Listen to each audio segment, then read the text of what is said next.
There are government secrets, and then there's whatever the hell this was. In the early 1950s, the CIA embarked on a mission so bizarre, so blatantly unethical, that even today, it sounds like something ripped from a bad sci-fi movie. They wanted to control the human mind, not metaphorically, not in some grand psychology way. Literally, they wanted to break a person down, rewrite their thoughts, and then if they got really lucky, program them to do whatever the agency wanted. And they were willing to try anything to make it happen. For more than 20 years, the CIA ran MKUltra, a top-secret experiment in mind control. They funded scientists, bribed doctors, and pumped unsuspecting people full of drugs, all in the name of national security. They tried LSD, hypnosis, electroshock, and psychological torture. They wanted to erase memories, implant new ones, and, if all went according to plan, turn people into human weapons. This wasn't an underground operation run by rogue scientists hidden in a lab somewhere. This was official government policy, and it was happening everywhere: universities, hospitals, prisons, even secret brothels where they drugged men just to see what would happen. And then, when it all started to unravel, the CIA did what the CIA does best. They burned the evidence. Most of what we know about MKUltra comes from a handful of documents that survived a mass purge in 1973. The rest? Gone, deliberately shredded and buried, leaving behind more questions than answers. So today, we're going to talk about what we do know. How did MKUltra start? What were they actually trying to accomplish? And how many lives were wrecked in the process? Because if you think the government has your best interest at heart, this might change your mind.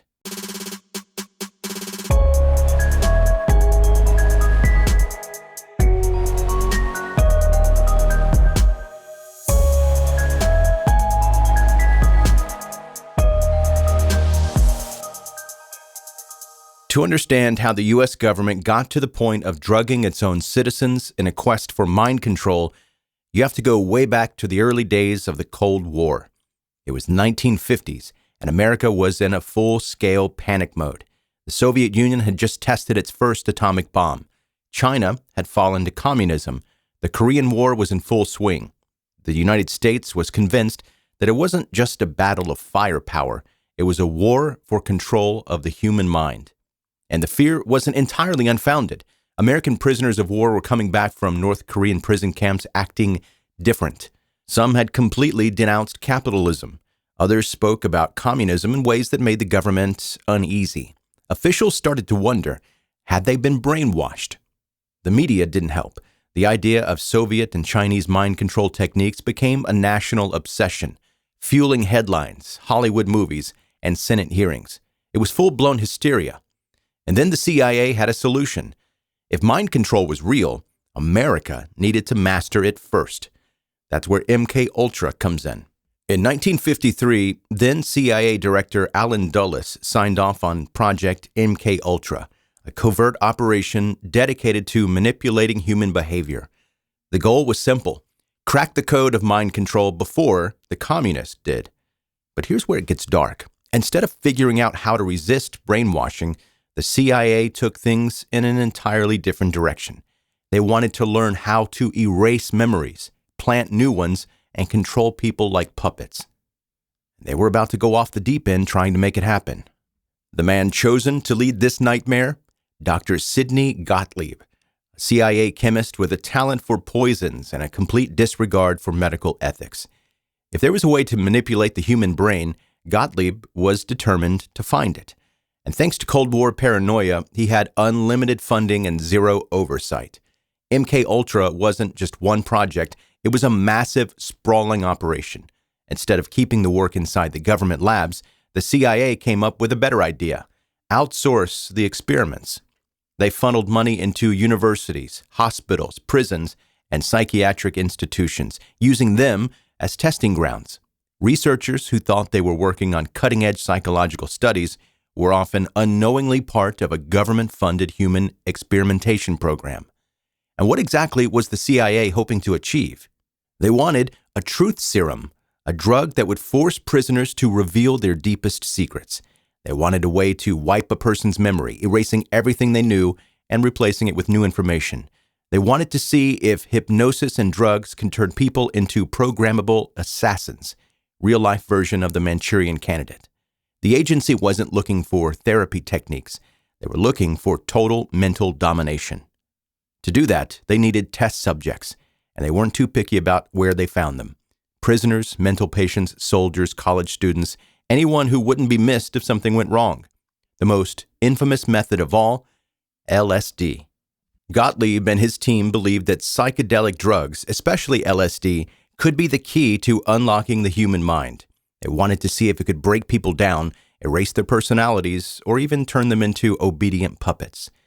And instead of carefully controlling their experiments, the CIA took a wildly reckless approach. They started dosing people without their knowledge, including their own agents.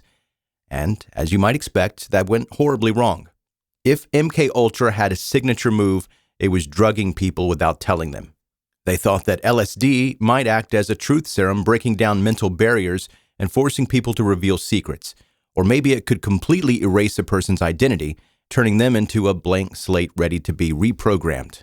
But rather than testing LSD in any kind of responsible way, the CIA's approach was more like a game of, let's see what happens.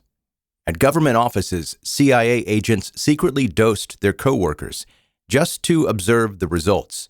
They'd spike drinks at parties, lace coffees in the break room, and then sit back and watch as their colleagues had terrifying drug-induced breakdowns. Some of these agents had no idea what was happening. They thought they were losing their minds. A few of them never recovered. And that was just the beginning.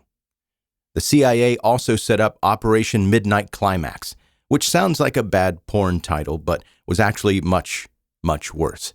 In San Francisco and New York, the CIA hired sex workers to lure unsuspecting men into apartments.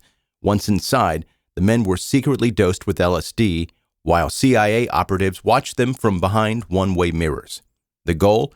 To study how people behave under the influence, as if getting unknowingly drugged in a brothel wasn't already a bad trip. But the most disturbing LSD experiments didn't happen in offices or brothels. They happened in prisons and psychiatric hospitals, where the CIA tested high doses on inmates and mental patients, people who had no idea they were used as lab rats. One of the worst cases was a mental patient in Kentucky who was dosed with LSD for 174 days straight. If that sounds like a horror movie, that's because it was. The CIA wasn't just interested in testing the limits of LSD. They were interested in breaking people down. They wanted to see how far a human mind could be pushed before it shattered completely. And if that meant destroying lives in the process, so be it. By the early 1960s, even the CIA was starting to realize they had created a monster. The experiments weren't just reckless. They were dangerous and completely uncontrollable. LSD wasn't producing the abdient, brainwashed assassin they had hoped for. Instead, it was sending people into permanent psychosis, extreme paranoia, and in some cases, death. One of the most infamous cases was Dr. Frank Olson, a U.S. Army scientist who worked on biological warfare research. In 1953, Olson was secretly dosed with LSD by his CIA colleagues, without his knowledge or his consent. A few days later, he fell, or was pushed, from the window of a New York hotel. The official story, suicide. The truth? Still murky to this day. Olson's family spent decades fighting for answers, and forensic evidence later suggested he may have been injured before his fall, raising serious questions about whether the CIA murdered him to keep his secrets buried. And Olson is just one name we know about. How many others were destroyed by MKUltra, either mentally or physically? We will never know, because the CIA did what the CIA does best. They covered it up. By 1973, with the Watergate scandal shaking public trust in the government, CIA Director Richard Helms made a fateful decision. He ordered all MKUltra files destroyed. Thousands of pages, 2 decades of experiments, gone, burned, shredded. As far as the agency was concerned, MKUltra never happened. But they weren't entirely successful. Some documents survived by accident. Financial records had been stored in an unusual place, overlooked during the purge. And when those papers resurfaced in 1975, they cracked open one of the darkest chapters in U.S. history.